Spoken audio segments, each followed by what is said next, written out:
Hello, you guys. Welcome. Hey, Jenny. You got to be ready to take your phone and your Joby and drive on down to the McDonald's because the McDonald's Wi-Fi is so good you can use it in the parking lot. Is that what y'all say? The McDonald's? Yeah. Yes, that's what we say. The McDonald's. Yeah. Hey, y'all. All right, you ready for some questions? I'm ready. Okay. Is this about the hearing? Are we going to ask questions about the hearing? Mm-hmm. You do want to ask me questions about that. I'm sorry, go ahead. No, I've had a lot of energy patches. Okay, go ahead, Quinn. How long does it get to get me the results of my child's testing for an IEP? So how long does the school get to get me the testing for the child's IEP from the school? So when it's done, it's done. So what's really important is when you go and ask for testing, you say, hey, Quinn, can you tell me the due date, right? Kind of like a baby. And so I write that down in my paperwork. The due date is October 10th. That means on October 11th, please email Quinn and myself an electronic copy of the completed evaluations so that we can be fully prepared to be at that meeting to review them. But once they're done, they're done. Now, let's talk about IEEs. That's a whole nother different thing. So you didn't buy the IEE, and it's not a public school. The public school purchased the IEE. So when that is returned to the school district, there's not any legalities around how quickly they have to get it to you. I don't know why, but hopefully they get it to you in an efficient amount of time. Efficient amount of time. Efficient. All right, this is from a teacher. So I have a student that has many special needs. He had a complete IEP in special education preschool. We made a recommendation as a team that he go to self-contained. The parents did not like the location choices that we offered, which were many. Now I have the student in general education kindergarten class with no services. I'm wondering where I go from here. He definitely needs self-contained. My other students are scared of how he yells all day. Can you help with any advice? Well, so the first problem is that we don't fold to anybody at the IEP meeting, whether it's an attorney, an advocate, a parent, or a unilateral decision by one of the school-based members. We make decisions as a committee based on the student's unique circumstance. We write an IEP to enable them to make progress in light of that. And so when somebody recommends a setting, we don't get to play ball over, I don't like your address, I don't like your mascot. That's the first problem, right? So if we agree that this student, in fact, needs a self-contained setting based on the acuity of his disability, then we agree on that. And then we decide which is the best, closest location based on feeder patterns. You might have, Quinn might have a room full of self-contained kiddos that are all kind of mellow, but self-contained. And so higher numbers are not going to really impact that. Whereas Christina could have a group of self-contained kiddos that are lower numbers, but they're high impact, right? But you don't, this is not Instacart. This is not DoorDash. The parents don't get to decide on a menu what location they want. And so now here we sit in this conundrum, right? So you got to get back to the table and say, certainly the student is unsuccessful in this general ed setting, and we need to look at a setting where he can be successful. Okay, thank you. Mm-hmm. All right, so my daughter was receiving resource time, and now she is not. I was not informed or notified that there wasn't any more resource offered at her school. It is in her IEP to have a resource pull out. Now only in-class support is offered, which she does have in her IEP, but now all of her in-class support minutes are only offered one day due to staffing.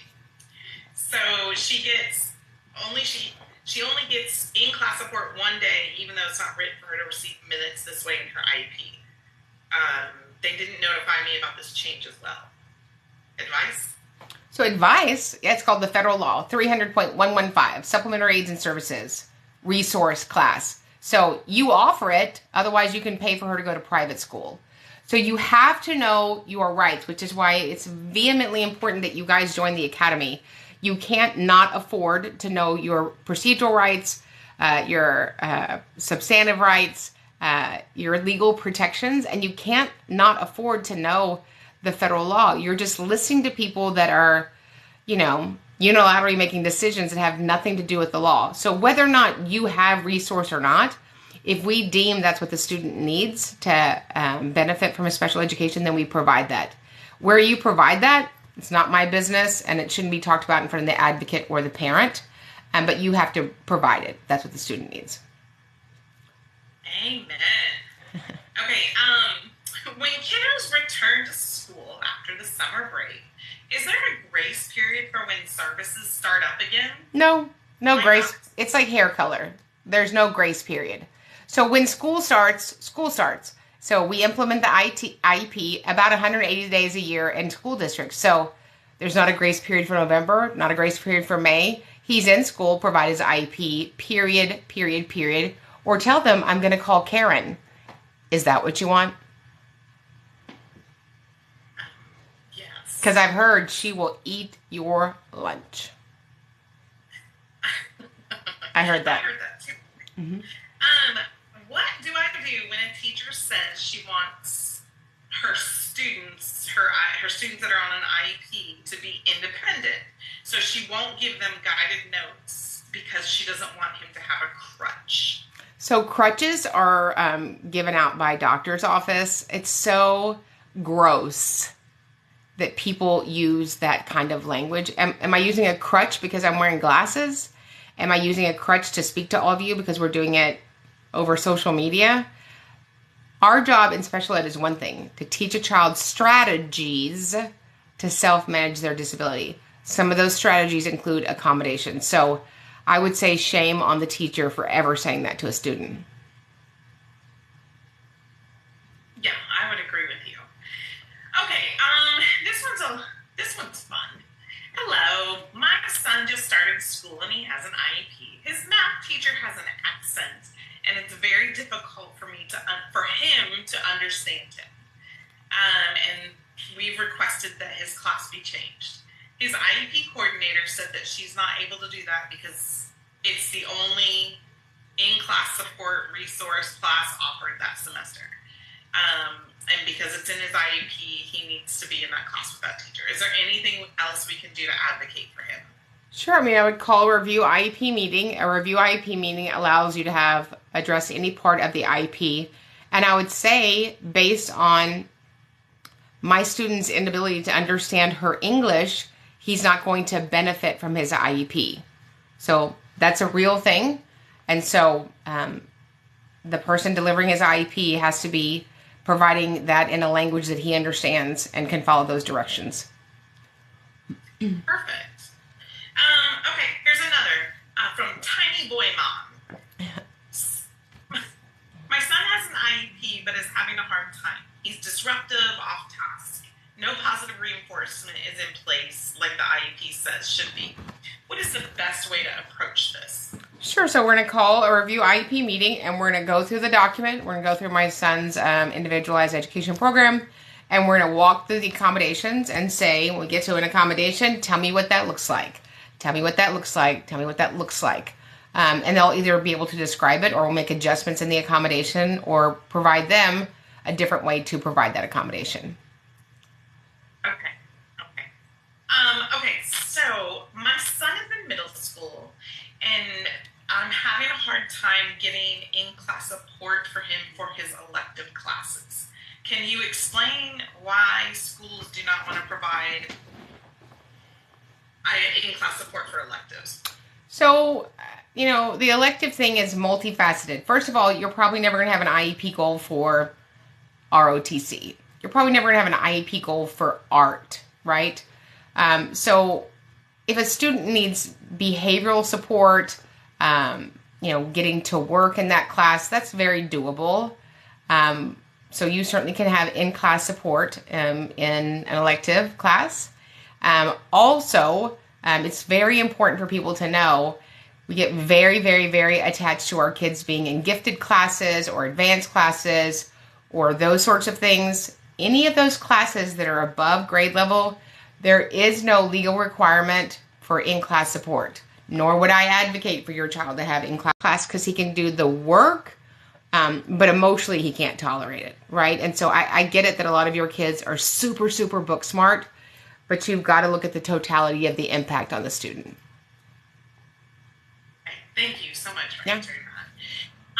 Okay, so switching gears just a tiny bit. Somebody would like to know more about the academy. If I take the 2-day class and have the academy classes, how long would it be before I might have an opportunity to start to work as an advocate? You can start to work as an advocate yesterday. Yet a day. The academy is going to be so good for you because it's it's weekly training, and then you can look through any of the components. We have over 2 years of training archive that you can go back and review and take those classes with workbooks. You want to take the 2-day training because you don't know what you don't know. Probably 2/3 or 75% of the people that we train are school-based members, and we love that. It's an honor. And then after that, we have one last mastermind coming up, and it starts September 20th, I think. And that is for people that really want to be full-time advocates and want to learn all the nuances of what I do in special education meetings, in mediation, in state filings, in due process filings, and OCR filings with the U.S. Department of Education Office of Civil Rights. So any of those you're going to benefit from. So we have the academy, which is weekly. We have the 2-day intensive. We have one coming up mid-September. That's probably going to be the last one this year. And then one last mastermind, and it's gold. I would agree. Gold. Very gold. Okay, so Elizabeth asks, can the school say he doesn't qualify for an IEP? He is level 1 autistic combined with onset ADHD. So a school can, it's been my experience in 27 years, schools can say anything, and they do. Like today, all day long, they just kept saying stuff. I think the real question is that legal, right? Then the other question is, what's the difference between wrong and illegal? So illegal is something that you got in trouble for by somebody that can hold your feet accountable, right? And so when you look at a child's disability, whatever that disability is, whether it's autism, ADHD, dysautonomia, diabetes, epilepsy, whatever the disability is, we're talking about an educational impact. So he has this disability. What is the impact across content areas, bell to bell, and sometimes even bus to bus?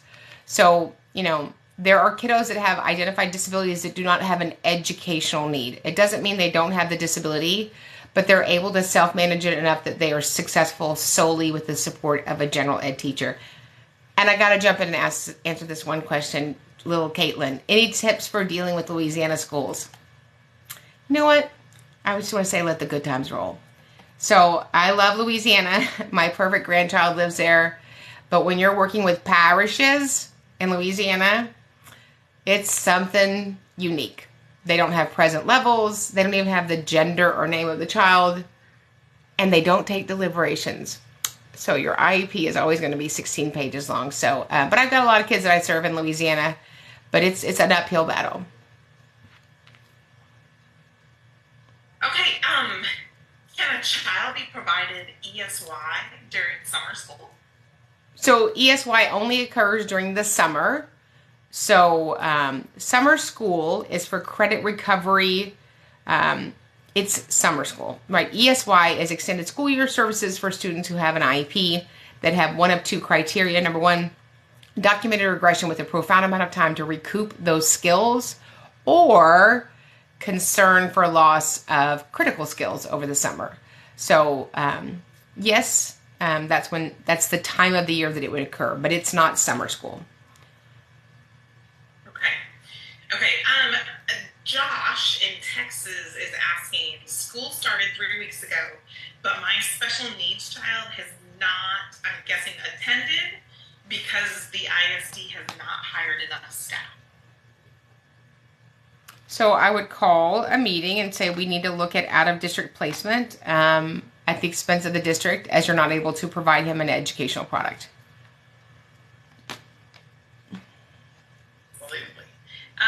A para is leading a self-contained autism class. The district says it's okay. Stop. Now, I know you just made that question up, silly. A para is teaching a class. It's going to be a no for me. It's going to be a no, swipe left twice. God bless paras. They changed my son's life and so many kids' life, and they are a vital part of special education. They will never be teaching a class by themselves. So I'm sorry, that was just, whew, that took me off guard there, Quinn. No. I No. thought it might be fun to ask that since it's, out there in a great big world. Why not? All day long. Why don't you just send me in to teach? We wouldn't learn anything, but we'd have a lot of fun. A lot of fun. My son's teacher and the TA got into a disagreement in front of the kids. And now he is displaying behaviors in the classroom because of that. What can I do? So, you need to meet with the school and see how we can turn that behavior around, right? So that's our job in special education, is to support a kid emotionally, behaviorally, academically, functionally, communicative, emotional, all of those things that he needs to be successful. Yeah, so Heidi Ho says, you look smashing in the blue tonight. I just thought I'd share that with you. Thank you. It was too blue to wear at the hearing, but thank you. I love it. Can I request to see the cameras? So you can request to see cameras when there's a suspected crime. So I can't just say, hey, I'm just going to watch how math facts went today. So if you suspect there is a crime, if you suspect that your child has been injured, if you suspect there's been something very inappropriate between the adults and children, you can make a written request to see that part of the video. But it's not, you don't just log on like it's, an HBO binge fest. Okay. Yeah, I would agree. Okay, if the IEP has verbiage suggesting dyslexia, but it doesn't actually specifically say dyslexia, what can I do? Oh, Lord. Make them clean it up. Make them clean it up. Either say it or say he has it or he doesn't have it. I see a new evaluations coming out of school districts. I won't tell you which ones. And they will have these long evaluations now with no recommendations at the end. That's part of the role of the evaluator, is to make a recommendation. Obviously, at the IEP table, we made the final determination. But, yeah, we have to have a recommendation. Where are we headed? And, yes, if you guys want to ask a question, you can just put it in there, and then our ladies are getting to it. Yep. All right, I'm going to ask one more, and then I'm going to kick it over to Miss Christina. Let's see. Is it really hard to be an advocate? It's really fulfilling. You're either called to do this, and it's your life's work, or you're not, right? This is tough work, but it's so fulfilling. So to get in there and put all of these pieces together, when kids come with 2 or 3 of these folders, and we sit and we put all the pieces together, and we're able to bring together parents and educators and get everybody to push their chips to the middle of the table and craft an IEP that kids flourish and they're successful, it's the greatest thing in the world. Love it. I would also agree with that too. Yeah. All right, Christina. All right. What should I do? My child was in a padded calm down room for over an hour and soiled themselves. Thinking of how to answer that. So what I would do as a parent is I would call Child Protective Services. That's what I would do. Our first job as educators, and I'm not an educator, God bless educators. Anybody that takes everybody else's kids for the day, I love them. But there are bad people in church, there are bad people in politics, and there are bad people in schools. And so to not know that there's a level of uninformation that you have. And so the first job as any staff member in a school district is to protect a child. Just based on what you've said, that's not protecting my child. And so I would call the school district, and I would call Child Protective Services first, and then I would call the school district police department. Mm-hmm. Okay. Excellent. My child uses a gait trainer and crutches. when he's on the playground, it's very difficult because they have wood chips, but they told me that there's lots of games and balls that they can bring out on the blacktop. Is that okay? Oh, it's a violation of the Americans with Disabilities Act, which has been in place since 1990.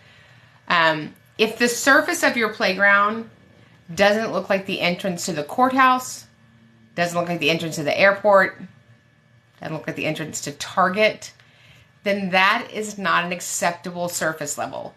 If you've ever been in a wheelchair and tried to propel yourself, or I can't even imagine crutches, the surface is required to be one of 4 things ADA will say is always compliant: tile, asphalt, wood, and concrete.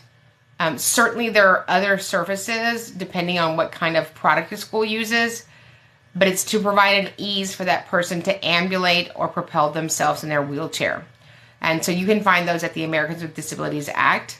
There has to also be equipment that is made for handicapped children. It's very obvious what it looks like. So I have never been to a public school that had an ADA playground.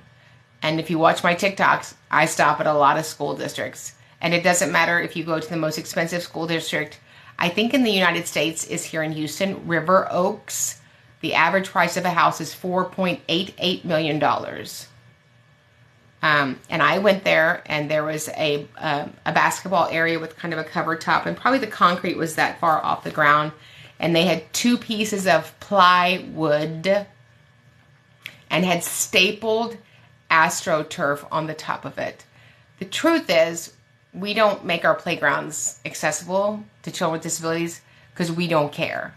It's not a money issue. I saw a ridiculous email the other day that a school district, Clear Creek Independent School District, where I live, didn't put in an adaptive swing because it would be $80,000 a campus. You're kidding, right? The same swing hooks that you put up a regular swing, you can take them off and put up an adaptive swing. They're less than $100.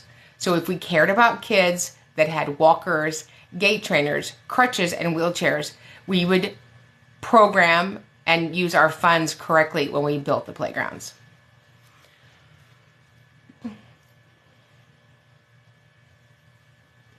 Absolutely.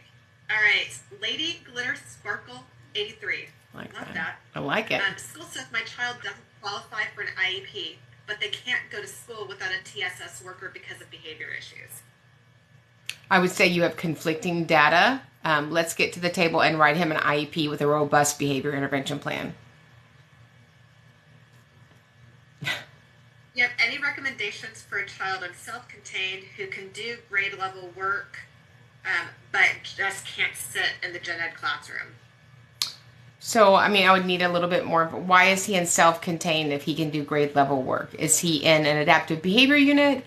Is he in an autism unit? What kind of setting is that? And yes, Jorge, I still do comedy. That's funny. Yes, if I didn't have a sense of humor, Jorge, somebody would have gotten it last week. Sorry. Focus. Yeah, it would be very rare that you would have a child in a self-contained class unless it's for an emotional need. And sometimes the big class is just too much for kids. I've had kids that were in resource that were above grade level because they needed a smaller setting to be able to be calm and focus. Exactly. My student has a speech delay. Is it true that they belong in self-contained because of that? No. Nobody belongs anywhere. They're just children who have special education services. So we decide as a committee where to implement those services across content areas. So a lot of people have asked how they can contact us or how they can get us to represent them or me to represent them. Just send us an email to advocate@specialeducationacademy.com, advocate@specialeducationacademy.com. All right. Should students without academic needs and only behavioral needs have an IEP? Sure. Students that have an educational need should have an IEP. So Christina and Quinn and I advocate full-time, and we have lots of kiddos with ADHD or autism or ED or sometimes even a medical condition, they don't have a single academic goal. Their goals are functional, they are communicative, they are counseling, they're emotional, they're attention, they're sustaining, all of those things. All right, and Sharonda writes, we can't get an IEP for my 9th grade son. However, he cannot write or spell. So it's really important that when you're doing testing that you make sure that the cognitive testing is in all 7 Gs. Gs are your brain skills. Additionally, you want to make sure that the achievement part of testing is done with all 5 areas to include reading, math, writing, and listening comprehension and oral expression. I just had a kiddo evaluated and he met eligibility for listening comprehension and oral expression. He was in the 0.05 range. So if you don't ask for the right testing, you're not going to get the right results.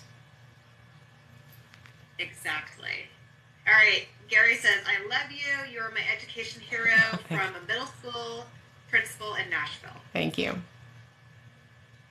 I love Nashville. Yes. I keep telling Nate he needs to consider college there. Yeah. Music scene.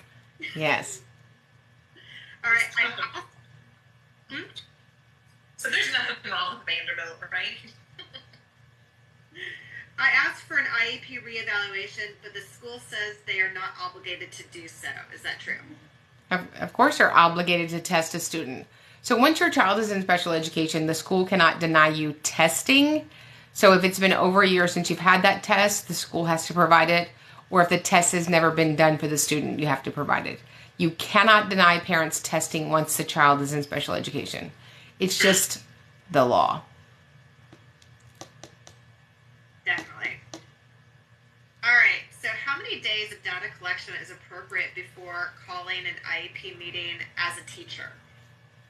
I mean, it depends on the acuity of the need, right? I mean, if you have a child that is karate chopping himself and others, we got to get on that quickly. I mean, I don't want to wait more than a few weeks. I certainly don't want to wait more than a grading period. So elementary school, you're looking at 9 weeks. That's 45 school days, right? And middle school and high school, you're looking at 6 weeks, and that's only 30 school days. I think that's appropriate. And then Shelley asks, I'm an administrator. Parent wants sensory needs met in the IEP, but there's no documentation of a sensory need. So, I mean, the first question is, did you do an OT evaluation in sensory? And did you look at executive functioning? If that found that the student has no need, then there is no need. All right. Caitlin says, I have a meeting tomorrow. My son was diagnosed dyslexic, severe ADHD, and has a hearing loss. What should I be looking for tomorrow? So you should be looking for a robust IEP, individualized education program, to address all of his needs. And make sure that you have an ECC for his deaf and hard of hearing eligibility. ECC is Expanded Core Curriculum. You can look that up tonight, Expanded Core Curriculum under Iowa. It's amazing. It means literally what it says is that we have to expand the curriculum because that which is taught solely by a general education teacher is not enough to meet the needs of a student who has a sensory disability, whether it's deaf and hard of hearing, vision impaired, or deaf blind. Okay. District is refusing to have a bus driver trained in use of an EpiPen. I have a kindergartner with a severe food allergy. So I would say first is the kindergartner on the special education bus. The bus driver on a general ed bus is there to drive. The bus driver on a special education bus is there to drive. That is why there's a para on the special education bus. And then I'm going to jump back in and just answer, what is ECC? ECC is Expanded Core Curriculum. Expanded Core Curriculum. So if you are deaf and hard of hearing, you're visually impaired or blind, or you are deaf blind, you're going to need to have an ECC supplement in your paperwork. And those are 8 or 9 areas, additionally, that we can write IEP goals around. All right, and then Steph asks, do you do PD for schools? I do PD for schools. I love schools. I love teachers. What a great sacrificial vocation. Okay, what kind of information am I looking for as a parent on the raw data collection sheet? Stickers, check marks, actual graded work? Occurrence. You're looking for did it happen? Right? A check mark, not a thing. Like if my person at Weight Watchers asked me just to check off stuff, I would just check it off. The point of measuring, it's really all teachers do, right? The reason we write measurable goals is because we're going to measure them. We're going to track them. We're tracking the efficacy of them. Is this working? Is this modality working? Is this universal design working? Is this differentiation working? And if it's not, then we make adjustments. If it's working, we do a lot more of that. So at minimum, they should be writing information about the IEP goal. So let's say the IEP goal says in 36 instructional weeks, Nicholas, after direct and explicit instruction, will increase his WCPMs, his words correct per minute, by 15 words in 18 weeks and 22 words in 36 instructional weeks. So what you need to look for in your goals are a baseline, which should be sitting inside of your present levels. What is the expectation of the teacher, direct and explicit instruction? And then what is the outcome, the finish line that we're looking for that amazing kiddo? At the bottom, you guys are welcome. At the bottom of your IEP goals, you guys go back and make sure that you have two things, that you have an implementer. Those are the teacher or teachers responsible for working on and writing, taking data on the IEP goal. And then under that, it will say methods of measurement. Work samples are not a method of measurement. Grades, not a measurement. So these are the three words you want to write. You guys listening? You guys listening? You write weekly data collection. Just write that under method of evaluation. And you can go back, any of you can go back right now. Weekly data collection. What does that do? That ties the school to collecting data. The way some of your goals are written so horribly, and it just says data collection, then they legally could take data one time a grading period. Like, oh, it's Thursday. We're about to go to the football game. Quinn, you got that Big Chief notepad? Let me pull it out. So it's our job as parents to partner with the school to make sure that that paperwork is robust and correct. I am an ASD teacher in Michigan, and there's a cap for my classroom of 8 students. I just got my 9th. Is that legal? So the cap has to be written into your board, your educational service center, or the state code. I don't know that it is. A lot of times when you hear something, it's not true. Can you believe that? A lot of times at schools, you're told stuff that is just not true. So I always say, super, Alexis, could you provide that to me in an email by close of business? I don't know. I serve 52 million. I don't even know how many states we have. What do we have, like 87 states in America now, girls? I don't know. So I'm in New Hampshire. An hour later, I'm in Miami. 3 hours later, I'm in the Kodiak Islands. So I don't know everything everywhere. So if somebody says something that doesn't quite sit right with me, I'll just say, great. Tiffany, could you send that to me, that statute or that code? So it's either going to be a statute or a code. And if it's, usually it's something else. It's called a practice. Practices aren't law. Like I have a practice of making my hair really big in the morning. It's not a law. I feel like it should be in Texas. So when somebody tells you something with such bravado, I hope it's the truth, but don't just follow people blindly. It makes us so sad that amazing teachers and amazing paraprofessionals and amazing special educators and related instructional service providers just follow people that have zero knowledge about the federal law or state statute. Exactly. Okay, so Uncensored Mama asked, why is the school allowed to switch my daughter from resource to inclusion due to scheduling conflict? They're not. They're not. We implement the IEP based on the conformity of the IEP. The law says the conformity. What's the conformity? So when we sat down on March 3rd and we all said, hey, this is what Billy needs next year, you deliver it. I don't care. I don't care about your staffing issue. Because what you've done is you've robbed children of a free, appropriate public education. You're never going to give them time back. You're never going to say you're sorry. And these kids end up a high percentage, like over 80% of being incarcerated. So if my behavior and my words offend you, I couldn't be happier. We have a right and a responsibility to serve these children with the same efficacy that we serve every other child in the school district. You have got to stop taking their verbal junk as gospel. I don't, and I never will. And let me tell you, if you don't know, and if you aren't one, get one. The squeaky wheel gets the oil. So you be squeaky when it comes to your child. Sorry, I got a little worked up there. I feel like we got to pass the offering plate now. It's just, we just can't do this. We just can't do, these are children. What we're doing is going to infect the next 80 years of their life. So it's okay that you're uncomfortable, and it's okay that everybody else is uncomfortable. It's okay. Oh, Pearland ISD. Ooh. It's okay that people don't like me. I could care less. I care about children. They're expecting you to be their voice because nobody else is. And we have teachers that are hushed and prepped. And they're told, don't open your mouth in that meeting. I know, because they work with me now. I've never been a teacher. I think we all know that I'm a college dropout, right? And it's egregious what some staff members do to teachers. It's terrible. But I am going to ring your bell, and we're going to oil this squeaky wheel till all of my kiddos I serve get what they need, period. All right. Thea says, I am a special education teacher and a case manager. How can I better advocate for my students with an IEP? Well, first of all, thank you for serving kiddos. You are changing kiddos' lives, and you're giving families hope. I would just say focused on the main thing, and the main thing is making sure that you're writing a robust IEP. I would recommend that you go and you print out Andrew F. versus Douglas County School that was decided by the U.S. Supreme Court March 22nd, 2017, and let that be your special ed Bible. That 20-page report will jack you up for normal, and we stick with that. Definitely.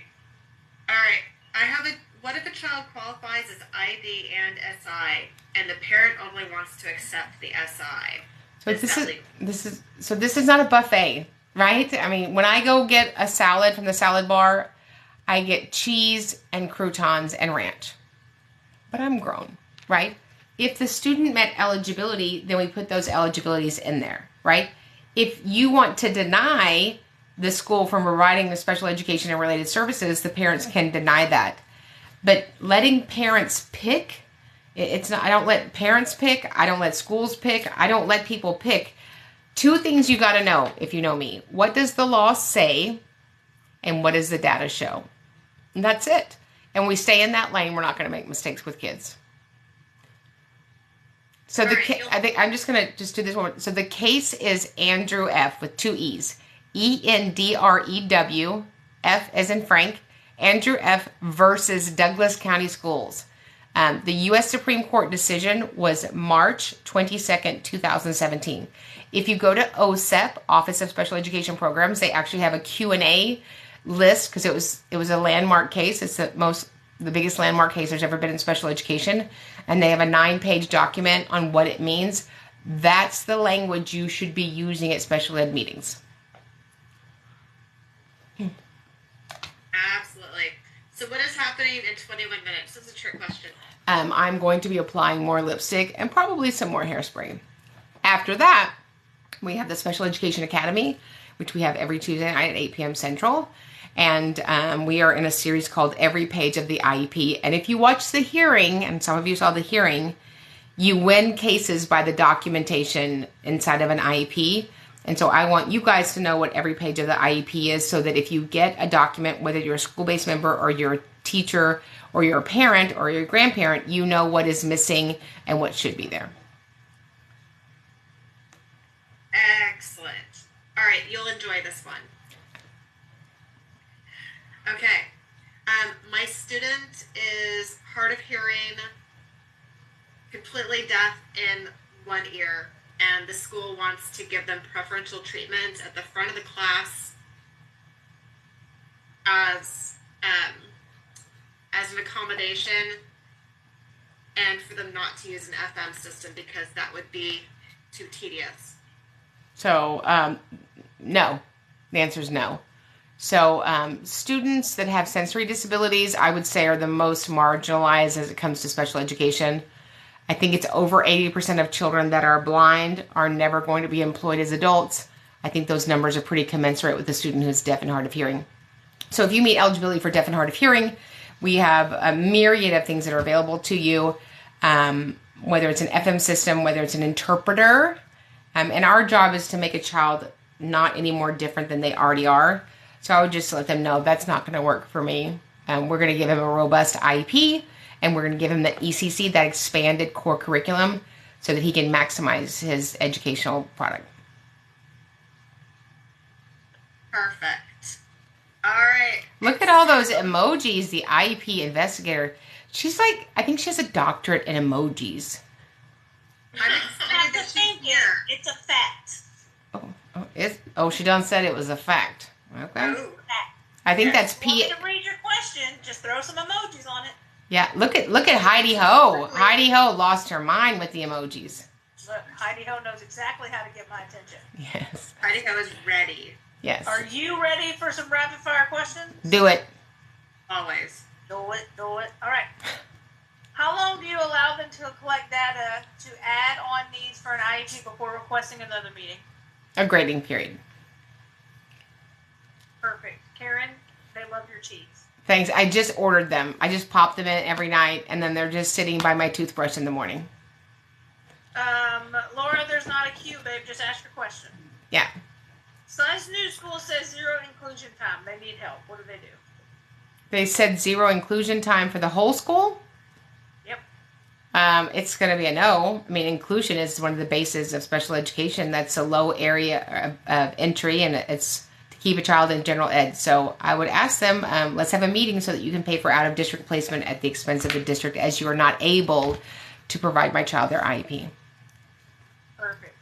Inspire said we filed a due process, settled and got 140 hours of comp time, and now the director says they don't have to do them hour per hour. Oh, does she have a different conversion model? Like, did she call Elon Musk? Last time I checked, an hour is an hour. So I would reach out to the state, to the hearing officer, whoever was part of that settlement, and saying that the LEA, the local education agency, is intending to violate the terms of the agreement therein. I just have to say something. Somebody asked if I have any wisdom for Conroe ISD. Yes, prayer. Lots of prayer. They are a beautiful school district, and they have great trees and a phenomenal Talbots. Did I say that? You did. Did I mean it? Online. Yeah. Probably, because you said it. Oh, no. I meant it. Okay, perfect. All right. Best advice for an MDR when they are pushing for expulsion without meeting the criteria for it. Right, so you know what the first 2 criteria are. 1, is the student's action a result of his disability or his medical conditions? And 2, was the behavior intervention plan not implemented? So if we don't fly past that, you've got to make sure that you are ready. An MDR, it's a one and done. You got to get it right. Okay, perfect. Can the assistant principal suspend a behavior intervention plan student without using the BIP? I just had that occur in a school district. Can they? They can do anything. Is it legal? It's only legal when you hold them to the law. And the way that we hold them to law is get in there and make them follow the law, or that we properly complain at a state level, a district level, mediation, or due process, or a federal complaint with the U.S. Department of Education, Office of Civil Rights. You guys have to complain. And I have no problem training you how to complain and file effectively. Perfect. Someone said Desi says they love you and they want to be like you when they grow up. Thank you. Well, one day I want to grow up, so. ECSE kids who are SI have 0 speech goals, and the SLP is attached to the teacher goals. Do you agree with that? So the SLP can be attached to any other goal, but because speech and language impairment is a standalone disability and a related service, you have to have standalone speech goals. Do I want to say duh right now? I do. Duh. Yeah. You'll cut that out, right, Alicia? You'll. Correct. Jude's playing in the background. So Hi, Jude. The principal said we need to remove answers or recorded accommodation because there's no physical disability. I'm looking for the second part. Thanks, you guys, thank you for the gifts. But my son has a written expression SOB and needs it. How can I prove that? So, I mean, if your principal just wants to unilaterally take away his civil right, goals or accommodations or civil rights, I would ask him, where is your data? Instead of us making us defend ourselves, make them show you the data. Like it's Jerry Maguire. You show me the data. Since you're making this decision, show me the data that supports your decision. Perfect. OT coordinator for the district said they do not handle EF testing. Who should do it? They don't handle what testing? ES. ES? An elephant, F is in Frank. Executive functioning? That's what I'm thinking, yeah. Yeah, well, if they don't do the testing, who does? Starbucks? They do the testing. Perfect. Okay, so I'm not going to say what this says because we'll probably get muted, but I'm going to hint to it. Okay, so pick up what I'm putting down. Can a teacher file a complaint on their mild, moderate, severe student for SAing them daily?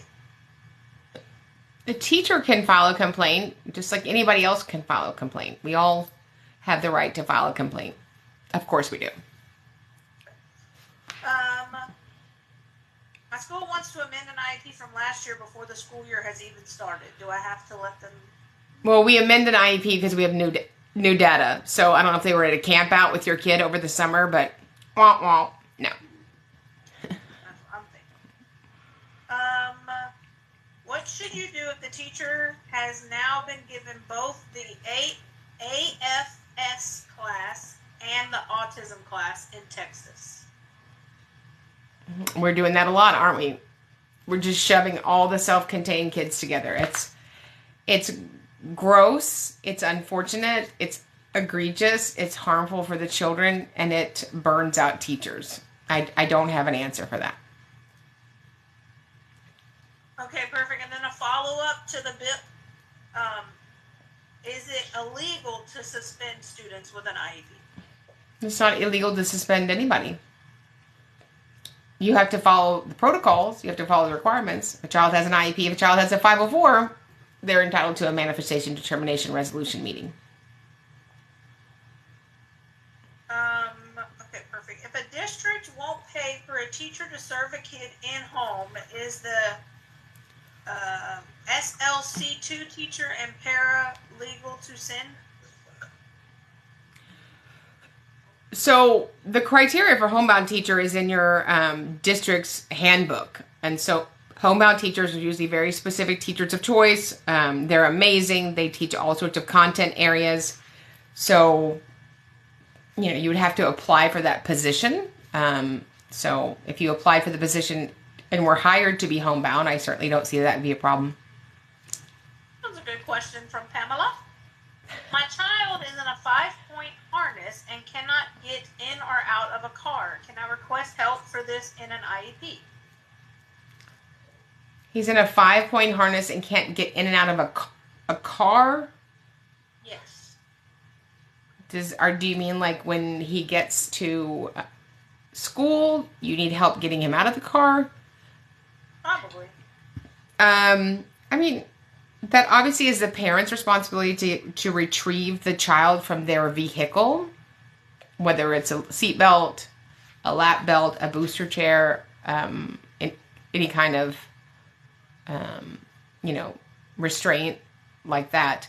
But it's not the school district's responsibility to get them out of the vehicle. Yes, okay. If your child has an IEP and breaks something while they are throwing a fit, do we have to pay for it? No. All right, perfect. Kid's tested and has autism, but speech only IEP because he's on grade level. Any advice for getting support? So it's not about grade level, it's about educational need. So what are the characteristics of his autism that we would write IEP goals around? And that's what you want to look for. And so several people have said, how do we hire you? How do we hire an advocate from one of your partners? You just email us at advocate@specialeducationboss.com, and our amazing Alicia will direct you in the right direction. Perfect. Thank you so much. Also, what's happening in 10 minutes? I'm going to apply more lipstick and then some hairspray, and then we're going to start the academy. You want to tell them about the academy? I am ready. Are you ready?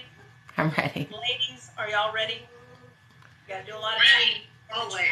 Always. Okay, perfect. Hit me. So, what you're gonna do is you're gonna go to www.specialeducationacademy.com. You're gonna click the training tab. It's gonna be the second course that pops up. It's called the Academy. You're gonna click on that. You're gonna put in all your information, yes, including your credit card information, Yes. and then you're gonna click on the little blue light words that say coupon code. You're gonna click on that, and in all caps, you're gonna put in TikTok Live. That's T for Timothy, I for Indigo, K for Karen, T for Timothy, O for Oliver, K for Karen, L for Levi, I for Indigo, V for Victory, E for Elephant. TikTok Live, all caps. And then you're gonna get 15 days for free. And if you need a visual, because that was a lot, what you're going to do is you're going to go to Karen's TikTok page, and it's the first pinned video, has step-by-step instructions for you to follow, so you can join us today. Yes, and Alicia, do we train people to become advocates? Absolutely. And when could they come to the next 2-day training to be an advocate? Well, we have a virtual training on September 16th and 17th. They don't even have to get dressed. They can do it in their jammies, at home, in the bathtub, on the balcony, on the beach, because you love all the bees. All the bees. Balcony, beach, bathtub. We just ask that if you're in the bathtub that you have on a swimsuit. Yeah. And after 15 days, the academy is $47 a month. Again, there's hundreds of hours of past academies that are archived. It's amazing. Yes, it is a lot. Okay, are you ready? Ready. My son with Down syndrome was dropped off at home without an adult present. How is he supposed to be taken care of when he was supposed to be taken to after school care? Is there anything that we can do? So transportation is a related service under IDEA. So they violated his IEP. When you have transportation as a supplement, one of the first questions they ask you is, hey, Miss Cox, is your child able to be left alone at home without an adult? Almost all people that have a child on the special education bus said no. So that's a violation of his IEP. You've denied him a free, appropriate public education. So I would call a meeting immediately. Like immediately? Like yesterday. Correct. That's what I would have done. Probably wouldn't have been as nice as what you just said. No, I feel confident you would not have been as nice. Okay, and we have another question from Ghostly Galleons. Can a pregnant special education teacher refuse to teach a child with a bib for aggressive behaviors?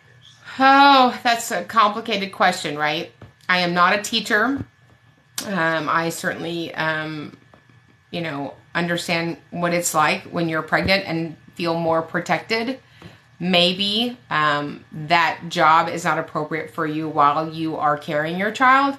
Certainly I would reach out to admin and ask for their input. Maybe you could be moved to a different role while you're carrying your child.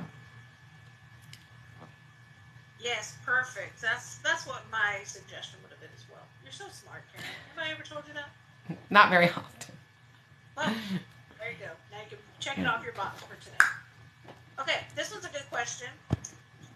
Tiffany said, is it necessary to list my son's medications in his IEP when he isn't taking them during the day?